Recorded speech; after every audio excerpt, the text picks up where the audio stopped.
I will like to pick your brains for other entrepreneurs like myself who are looking into financing their businesses through a loan.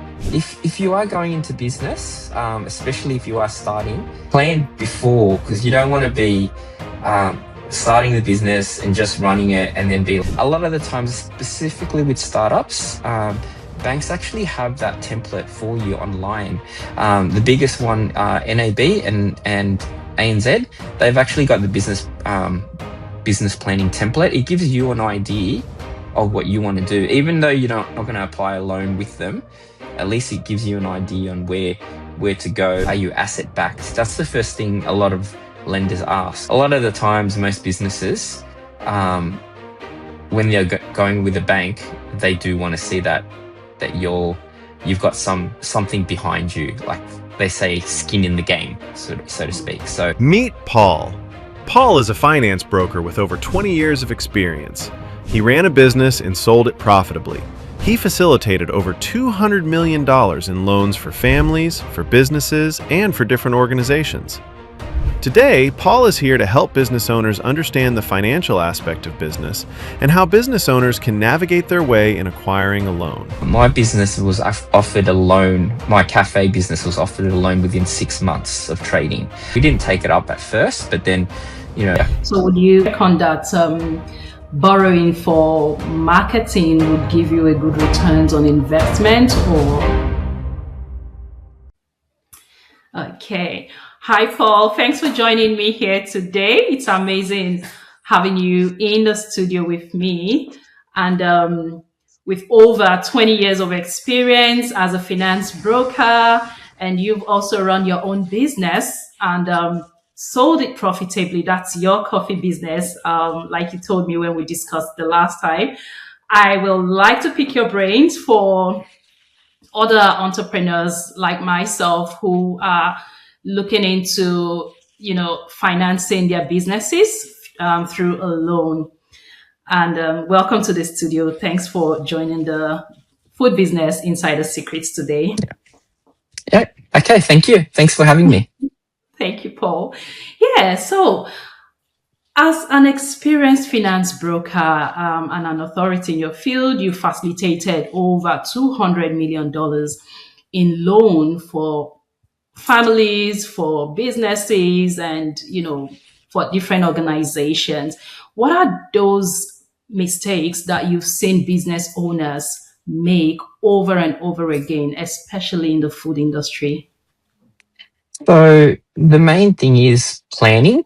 If you are going into business, especially if you are starting, plan before, because you don't want to be starting the business and just running it and then be like, oh, I need more money. Or I've had a client in my early years where they wanted a business loan, and what happened was they called the bank, which I was the banker then, and then they said, yeah, I need some extra stock to open my business.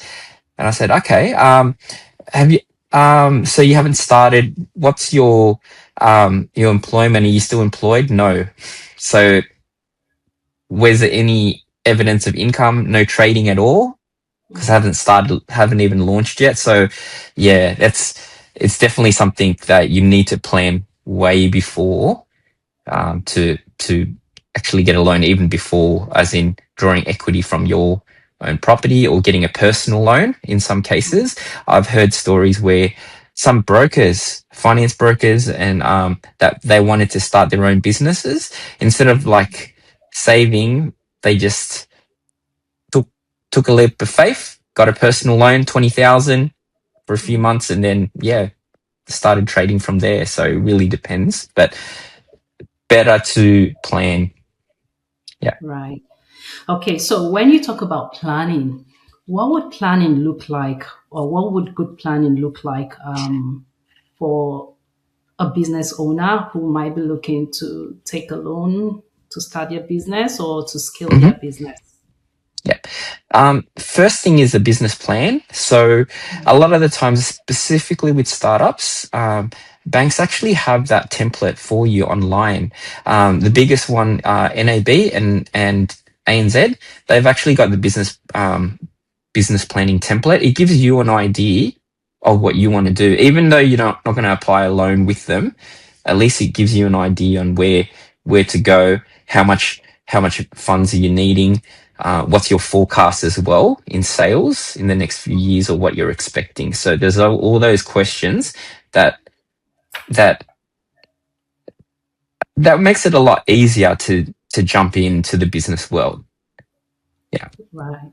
Thank you for that, Paul. So as a finance broker, what are those things you would see when a business approaches you to say, "Oh, I need XYZ amount of money"? What are those things you will be looking at to determine whether they are suitable for a loan or not? Yeah. What would you be looking at? Yeah. Okay. So first thing is, the first two main questions is, how long have you been trading? And another thing, and quite important, is, are you asset backed? That's the first thing a lot of lenders ask, like as in property backed, because a lot of the times most businesses, when they're going with a bank, they do want to see that you've got something behind you, like they say, skin in the game, so to speak. So that's definitely something to have. The third one will be cash flow income. So if you are starting, or if you don't have any other options, like there are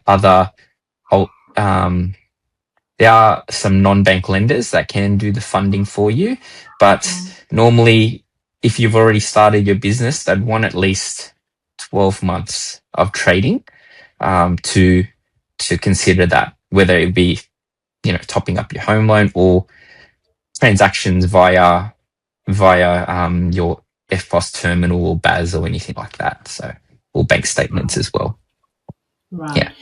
So when you talk about asset backed, I know sometimes when you move into Australia as a migrant, you probably don't have, those assets. You don't have a house behind you. You don't have a lot, but you have this business idea. You want to pull it off the ground, or you've even started. You're making sales, and you've had that proof of concept, but you've not traded up to a year, and you don't even Yeah. have an asset like a house or a property behind you. What else what are other options? The back part is more for the lower rates most of the time, or less risk for the lender. But there are other lenders that can lend you based on your trading, even if it's sometimes even 6 months. Like my business was offered a loan. My cafe business was offered a loan within 6 months of trading, solely because the trading was good enough. And then we just offered straight away. We didn't take it up at first, but then, during trading, we needed to fix up a few things and stuff like that. So we did take up a little bit of funding to do that. Yeah. Right. If I may ask, what did you get the funding for? Was it to buy the equipment? Was it for marketing? What did you get it for? We don't get loans for marketing ourselves. We have set expenses for marketing. So what we purchased is actually equipment. And I think one stage one of the stoves or something broke, and we needed to fully replace it. So we did need that, but it was paid off straight away. So yeah. Right. So from your experience now as a finance broker, what would you say would be like the ideal thing to take a loan for? I know some businesses believe, oh, if I could just get enough money for marketing, my business is going to scale. What do you think is the best? Is it operation? Is it marketing? Is it equipment? Is it what exactly do you think is most ideal for a business For the that will be able loan, to pay back its loan? Yeah.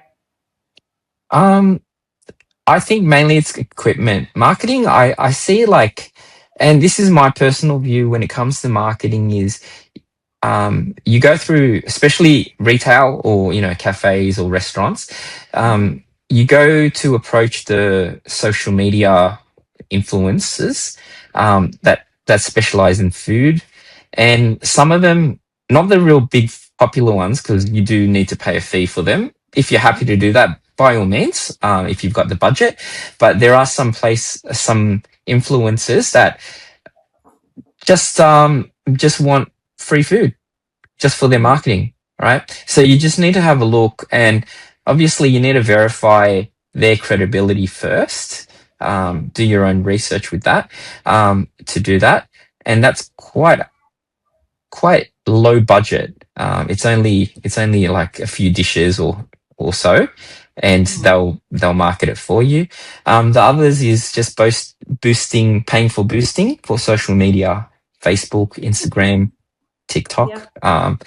Yeah, so our budget, we used to do around about $500 to $1,000 a month, which is really like depending on the sales, but which is really not much. So Okay. yeah. So would you reckon that borrowing for marketing would give you a good returns on investment, or it's just you would rather, from your personal experience, think it's assets like equipment or salaries or whatever? What's it? Well, it depends on how depends on your cash flow, but Mm, look, if you are borrowing to pay salary, it's a bit like you'd need to really plan on what you're doing, because that's, mm, to me, it's a red flag, as in, or probably not red, but like probably about yellow flag to say like, why are you needing to borrow money to pay staff?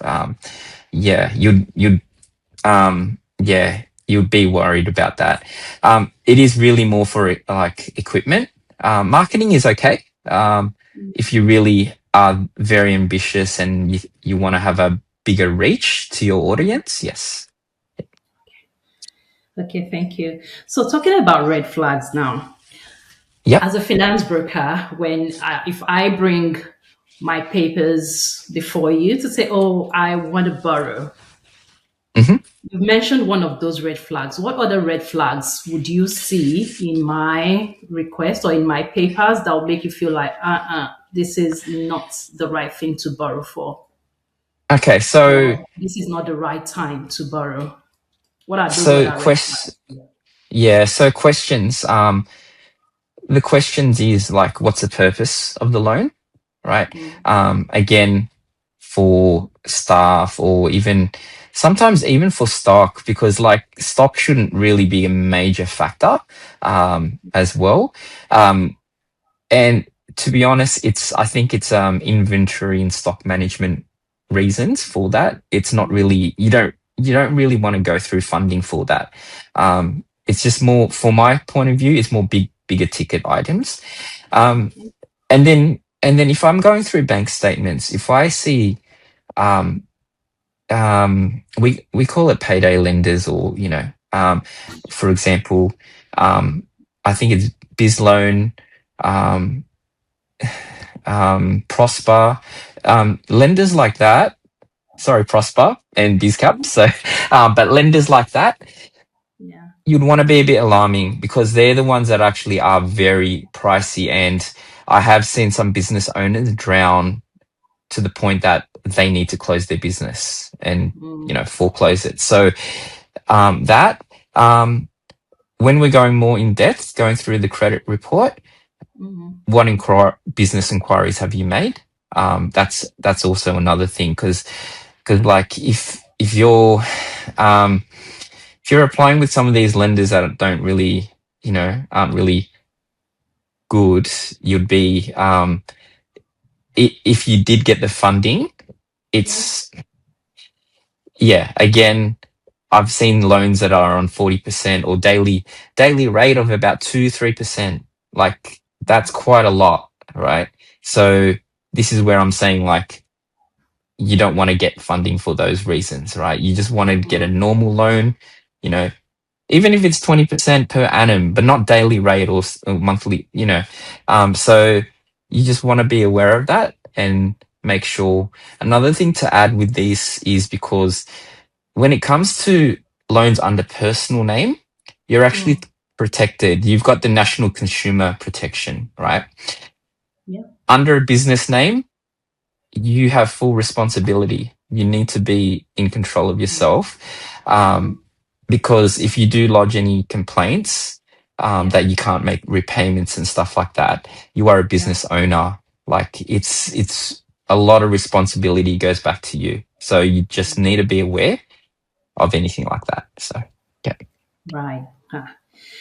Okay, so there's no there's no place to run if you fail as a business Yeah. owner. You just have to Well, take full responsibility. yeah. Well, look, there are things to look at. You need to, go through lawyers and stuff like that, but you don't want to go through that messy stage anyway. And you want to be profitable. So yeah. So the other day we were talking.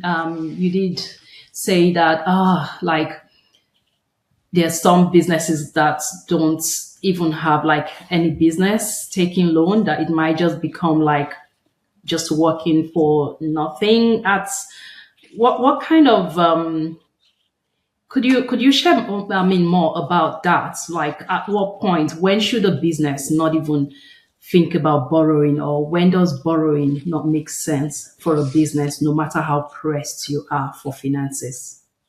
Yeah. So like I said, when you know that you're drowning yourself, and that's where those payday lenders, or it's almost like a shark loan, right?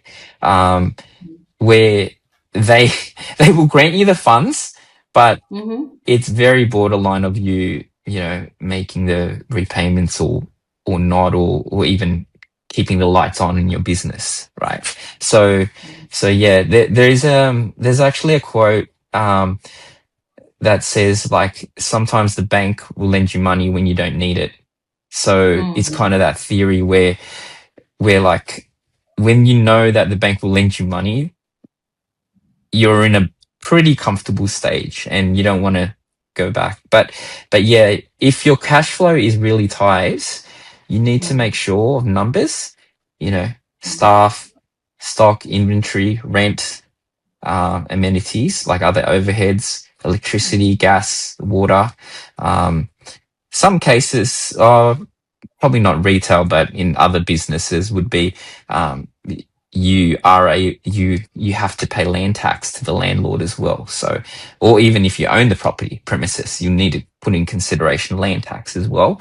All these other expenses. If you know that there's going to be some left over for you to service the loan reasonably comfortably, then yeah, by all means. But you don't want to be uncomfortable. That's the main thing. So you did mention about shark loans. What are shark loans? Oh, shark. It's traditionally, like, people say shark loans as in you're borrowing, like, from the mob, the gangsters and stuff like that, and you see that on TV and stuff. But look, there are some lenders. I see it as you're almost at that level. And there was a private lender, that actually called bikies on the client. And it was mainly because it was a business loan. It wasn't under personal name, right? They called bikies. The clients got scared. Now this company is facing massive legal issues right now, or I'm not sure if it's been settled or whatnot. But yeah, it is close to that extent. So just be aware of that. So you don't fall into something I would call one chance. One chance is Yeah. you get into the wrong kind of loan and you're probably working and sweating all your life trying to pay off those loans, and you just have to pay the loan. Yes. Yeah. Thank you very much for that. So what would Just for a moment. So what would it be that causes like, okay, no, you've actually mentioned that. So what are the financial numbers that a food business owner or a business owner must understand before taking a loan? What are those The numbers you should really yeah, know? yeah. So first thing is, what can you afford extra on top of what your expenses are now? And I forgot to mention and GST tax as well. Um, Mm, which is funny because one thing is like in the past, business owners used to use GST debt, tax debt as a form of loan because they used to mm, be charged only 4% interest or indexation rate anyway. So why get a loan for a business when you just don't pay the tax mm, and then, well, you pay it, but as in you don't need to pay all of it and then just keep mhm, that and just get more mhm, cash, better cash flow. Um, and then eventually the ATO caught on. They charged double digits now. I don't remember, like I think it's around 12% or something now. yeah, Um, wow. yeah, so but during that time, you can still Yeah. claim it on against tax, right? You can Mhm, claim the interest charges, right, for the ATO debt that's been accumulated. I think just last year now they can't. Now um, that's where the rise of all these business loans come in, where yeah. they can pay off your tax debt. At least it's tax Mhm, deductible, but mhm, yeah, it's still quite pricey. Where although you're claiming it on tax, you better. It's ideal not to have the tax debt at the first place, or have very minimal. At yeah. least have a payment plan. Mhm, So yeah, yeah. So it looks like the options are kind of reducing here and there for business yeah, owners. So you're better off just doing your maths properly, looking at your numbers, yes. making sure that you can afford this extra. So I want to imagine if, let's say, I'm a business owner and I'm looking at a loan possibility or getting a loan at 7%, say, interest rate, for example, or let's say 10% interest rate. What ideally would you think would be a safe profit margin for me to really take that kind of loan? What should be like my barest minimum safe profit margin for me to take that kind of loan in my Well, you can't business? really judge on profit margin. It's like I said, it's your really yeah, well, your profit for the week, right? Your takings for the week or for the month. But most, hospitality is usually we calculate by week. So, yeah. So for example, if you've got take home like say $4,000, that's Yeah. including paying yourself a wage and stuff like that, Mhm. to live. Um, yeah, like probably like 30% on that maximum. Um, yeah, that's yeah. So for example, $4,000, probably 1,000 or so Mhm. of Mm. repayments per week. But yeah, that goes to the borderline of very high loan amount. Mm. Or high interest rate anyway. But if you're looking at about 10%, which is actually not bad for an unsecured business loan, Okay. yeah, that should be plenty. If you work back, it's probably in the hundreds of thousands for that.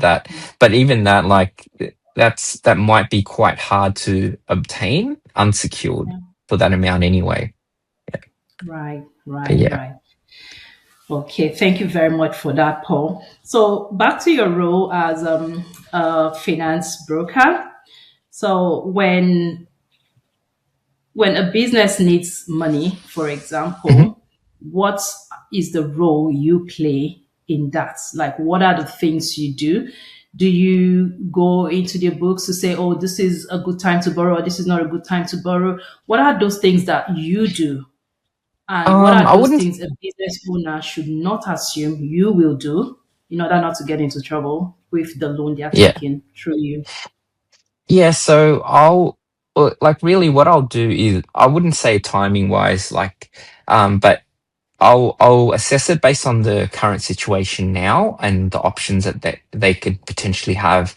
So if I see that the cash flow is quite low or anything like that, then we'll probably say, look, you can probably just borrow X amount, a bit lower, or if you weigh it or whatnot, you might be able to borrow more or some other options. Um, Mhm. I wouldn't really uh, recommend timing wise, but it's more if you really need it, I would lodge the application and apply on your behalf if it looks all fine. Okay.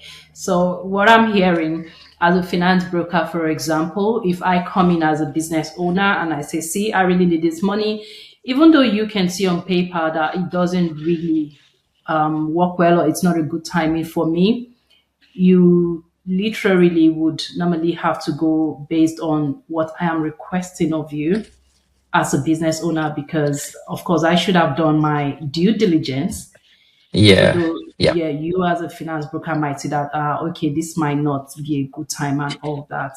Is that what I'm So hearing? so yes, that is right. I would probably say, look, it's better to, if you can, go without it at least for now, Mhm. or whichever reason. But if it is really in need, yeah, to the point that it's no real option, then yeah. Yeah. So, but we don't want you to be in hardship later on. That's the main thing. Um, Mhm. you just really need to have budget a lot better as well. So Okay. So what do the banks look at when you present the papers of the business for loan? What are those things the bank would look at before approving or disapproving the loan yeah. request? Okay. So if we're talking about cash, like small loans for businesses here, usually they look at your bank account, your trading bank statements. Sometimes they just ask you for login details and they scrape all the data to determine how much we can lend for you against your expenses and also what's coming in. Um, so that's the main thing. That they would look at. The other stuff is more you know, how long's the ABN, what type of business as well, because some businesses, there's low expenses as a mortgage broking, accounting firm. There's way less expenses than there are compared to hospitality, right? So a lot of lenders have a formula to track your sales percentage as well, and they can use that percentage of sales and whatnot as well. Yeah, Right. unless However, for you've been trading, yeah, but go unless ahead, you've go been ahead. trading very well, like the normal have 2 years tax returns and all that stuff, and then yeah, that's a different story. They'll use that amount. But if we're talking about like only basing it on bank statements and stuff, that's what they determine. Right. So, how about those businesses that do mainly cash, but they probably don't have their cash documented as much or Yeah. something? Like, how would such businesses get a loan? Yeah, that's the very hard part. If it is cash, do you bank it, as well? Do you bank all your cash transactions? If it does, then yeah, it is potentially possible. Um, might be a little bit harder, but we can potentially look at that as well. Yeah, it really depends. Right. So what I'm hearing is if let's say you're a business that does cash, make sure you're banking the cash. It's all documented. Otherwise, Yes. you will not have a proof of turnover in your business. Yeah. Yeah, And because a lot of the times it will yeah, probably go through BAS anyway. So if you don't declare, you know, if you don't declare what you're earning, it's really, it's very hard to borrow the funds. okay, thank you. So for businesses that are really doing well, Mhm. how should they prepare themselves for funding in terms of loan? So, like we did mention about cash, for example, some businesses are doing really well, Mhm. but they're probably not documenting as much. Um, some businesses are probably missing some expenses somewhere, or how should they keep their books to ensure that they are prepared for loan, and what other things should they be preparing if they want to be successful at getting a loan with the financial institutions? Yeah, so you really just need to clean up your financials or your books in order to do that. Like if you've got too many multiple accounts, or sometimes like you have business, personal expenses all in one, um, and that's where it muddles up, and they might think you spend a lot more on your business than you actually do, but it's actually personal expenses. And yeah, so ideally you want to separate them as well, and just make it look as presentable as possible, really. Usually, depending on where you go, probably 3 months worth of that. Mm, And then, yeah, that will help 3 to 6 months worth, on three to average. So, 6 months. yeah. Okay. Okay. All right. Thank you, Paul. Thanks for taking us through this series today. We're going to be taking more questions. So, for our audience who are sitting out there and watching, do you have any questions from today's session that we've had? Pop them below, and Paul will be coming back another time to respond to your questions. And we're also going to be taking another topic around business financing. If you have any topic in mind that you would like us to treat, please put them in the comment below, or you can email us at emailfm.foodmarkets.com.au, and we will be sure to respond to your questions, to the topics that you want us to treat. And Paul, for the final part of it today, if you had Mhm. any advice for a food entrepreneur, a multicultural food entrepreneur who is starting or scaling their business, what would that advice be? Really just look at your numbers to see, if you can, like, you don't even need a loan, to be honest. If you can afford it without a loan, you're doing very well. All right. But if you do need it, so be it. Like, but just look at your numbers to make sure that's all fine. I can't stress enough all about the numbers within your budget. So yes. Thank you. All right. Thank you very much, Paul. It's been amazing having you today, and hope to see you next time. Yeah. Thank you. You too. Thank you.